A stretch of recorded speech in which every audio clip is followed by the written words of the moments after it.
పిల్లలు సంతోషంగా ఉండాలంటే తల్లిదండ్రి వాళ్ళ ఎదురుగా ఉండాలమ్మా. ఎవరు చెప్పాలి? వాళ్ళ ఏ తల్లి పిల్లల దగ్గర ఉంటుంది, ఏ తండ్రి పిల్లల దగ్గర ఉంటున్నాడు? పొద్దున్నే వెడుతూ డే కేర్ సెంటర్లో అప్పగించడం, సాయంత్రం వస్తూ ఫ్రీ కేర్ సెంటర్ నుంచి తీసుకురావడం. ఇంకా వీలైతే నేను వచ్చే వరకు వాళ్ళు ఉంచేయండి అక్కడ, మీరే ఇంత గడ్డి పెట్టేయండి. నాకు ఆఫీస్ ముఖ్యం, కెరీర్ ముఖ్యం, నా జీవితం నాకు ముఖ్యం, వాడేమైతే నాకే.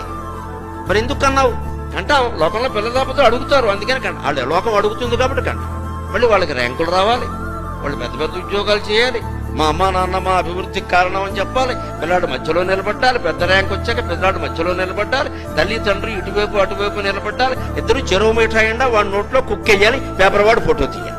కానీ పాపం ఈ తల్లి తండ్రికి తెలియదు, వాడు నోట్లో పెట్టే చివరి ముద్ద అదే. ఇక మళ్ళీ వాడు పెట్టడు, వాడు తల్లి నోట్లో స్వీట్ పెడతాడు, మళ్ళీ ఇంకేం పెట్టాడు. ఎందుకంటే మనం పెంచితే కదా వాడిని. ఎప్పుడైనా తన కోసం తల్లి అన్నం మానేస్తే, తన కోసం తండ్రి అన్నం మానేస్తే, తన కోసం తండ్రి తన ఉద్యోగమో వ్యాపారమో కోట్ల లాభమో మాను